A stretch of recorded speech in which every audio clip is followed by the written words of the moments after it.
वामनं दृष्ट्वा मोदमाना महर्षया कर्माणि कारयामासु पुरस्कृत्य प्रजापतिं। महात्मा कश्यप जी को आगे करके और भगवान वामन का यज्ञोपवीत संस्कार होने लगा।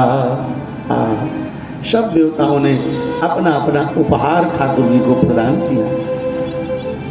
भगवान सूर्य ने गायत्री मंत्र दिया, देवगुरु बृहस्पति जी ने यज्ञोपवीत पहनाया, आकाश ने छत्र लगाया, चंद्रमा ने पलाश दंड प्रदान किया, पृथ्वी ने खड़ाऊ पहनाई, भगवती सरस्वती ने रुद्राक्ष की माला पहनाई, गंगा जल से भरा हुआ कमंडल से ब्रह्मा जी ने प्रदान किया, यक्षराज ने भिक्षा का पात्र दिया, भगवती अन्नपूर्णा ने प्रथम भिक्षा भगवान के पात्र में डाली। अब और भी भिक्षा लेनी है, जिस लीला के लिए आए हैं। तब तक पता चला नर्मदा नदी के उत्तर किनारे पर, नर्मदा गंगा के उत्तर किनारे पर ब्रह्मकक्ष नाम के क्षेत्र में यज्ञ हो रहा है, जिस यज्ञ के आचार्य श्री शुक्र जी हैं और यजमान राजा बलि है। उस यज्ञ में जो कोई जो कुछ लेने जाता है, जो कुछ मांगे न मांगे, केवल पहुंच जाए याचक बन करके, तो अयाचक अयाचक हो जाता है।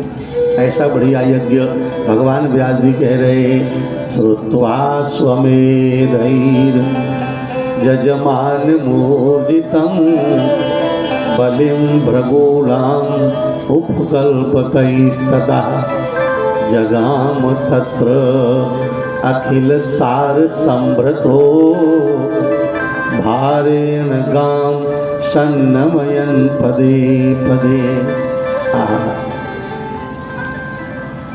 श्रुत्वा स्वमेधैर्, नियम यही है, कथा में, कीर्तन में, मंदिर में, यज्ञ में, भगवत कार्य में सुन करके ही जाना चाहिए, सुन करके। अब तो बुलाए बुलाए भी लोग बड़ी मुश्किल से जाते, जाए कि नहीं जाए, चार लोगों से परामर्श लेते हैं बिना बुलाए। यही भक्ति का लक्षण है। दूरे हरि कथा केचित दूरे चाचित कीर्तना, दूर कहीं कथा कीर्तन हो रहा हो, कान में आवाज पड़ जाए तो जानना चाहिए, अगर नहीं जाते हैं तो दोष लगता है। भगवान का चरित्र है ये, भगवान ने भी सुना कि यज्ञ हो रहा है। श्रुत्वा, श्रुत्वा माने सुनकर, स्वमेधैर् यजमान मूर्जितम्, यज्ञ होता हुआ सुन करके ठाकुर जी चल पड़े और यज्ञ मंडप के द्वार पर जाकर पहुंच रहे हैं। वेद मंत्रों का उद्घोष सुनकर भगवान को प्रसन्नता हो रही है। होता था समान सम्मान याचकों का जहां, और गुरु शुक्र द्वारा यज्ञ का विधान होता था। सैकड़ों सुकंठों से निनादित था जय घोष, सैकड़ों सुकंठों से सुयस का गान होता था। आता था जो भिखारी का रूप धार, कुछ ही क्षणों में धनवान हो जाता था। सकल दानियों के दान का मान खोता हुआ बलि शुक्र द्वारा यज्ञ का विधान होता था। ऐसा यज्ञ हो रहा था। जब भगवान आ रहे हैं तो भगवान के साथ आकाश में दिव्य प्रकाश पुंज चल रहा है। मंडप में बैठे विद्वानों ने देखा तो विचार करने लगे, सूर्या किलाया कितवा विभावसो सनत कुमारोत दिदक्षवागता। या तो सूर्य भगवान आ रहे हैं, या सनत कुमार आ रहे हैं, या वसु आ रहे हैं यज्ञ का दर्शन करने के लिए। और हैं ये कौन? छत्रम सदंडम सजनम कमंडलम, छत्र दंड धारण किए हुए भगवान श्री वामन चले आ रहे। भगवान सा वामना वितर्क मानो, ये वितर्क हो रहा था, तर्क हो रहा था ब्राह्मणों के बीच। और ये हैं कौन? ये भगवान वामन है। मंडप द्वार पर आकर के खड़े हो गए। इतना दिव्य तेज उनके स्वरूप में है कि संपूर्ण ब्राह्मणों की दृष्टि उन पर लग गई।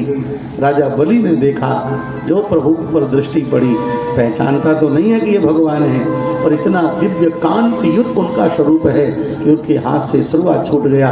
निकल के बाहर आया, प्रभु के चरणों में मस्तक धर के प्रणाम किया।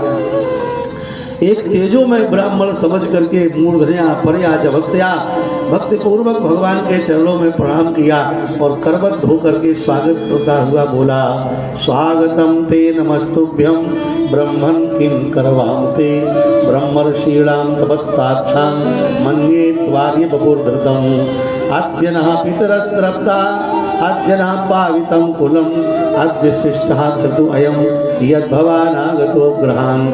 आपका स्वागत है। आपको देखकर ऐसा लग रहा है जैसे ऋषियों की तपस्या मूर्तिमती होकर सामने प्रकट हो गई हो। बहुत अच्छी बात कही है।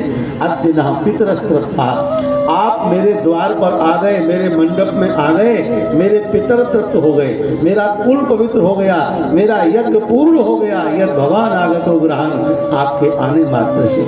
मेरे प्यारे, दुनिया भर के लोग तो आते ही जाते रहते हैं, पर जब कभी जिंदगी में भगवान की कृपा से कोई विद्वान, कोई साधु, कोई ब्राह्मण आपके द्वारे आ जाए तो उस दिन तुम्हारे पुरखा प्रसन्न हो जाते हैं, कुल पवित्र हो जाता है, जीवन धन्य हो जाता है। इसलिए कभी कभी ऐसा भी प्रयास किया करो कि कोई साधु ब्राह्मण विद्वान यहाँ से निकल रहा हो और वो रुक जाए कि चलो अब 2 मिनट जायसवाल के यहाँ रुक लें। ऐसा व्यवहार, ऐसा प्रेम, ऐसा स्नेह हो कि साधु निकल रहा हो रास्ते पर, विद्वान निकल रहा हो रास्ते पर और 2 मिनट के लिए रुक जाए।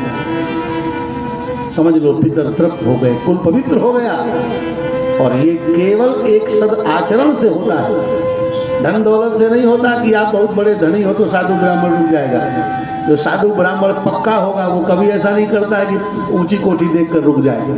वो केवल तब रुकता है जब लगता है कि सदाचारी जीवन है, प्रेमी है, स्नेही है, भगवत भक्त है, साधु ब्राह्मणों में श्रद्धा रखने वाला है, तो उसके चलते हुए कदम रुक जाते हैं।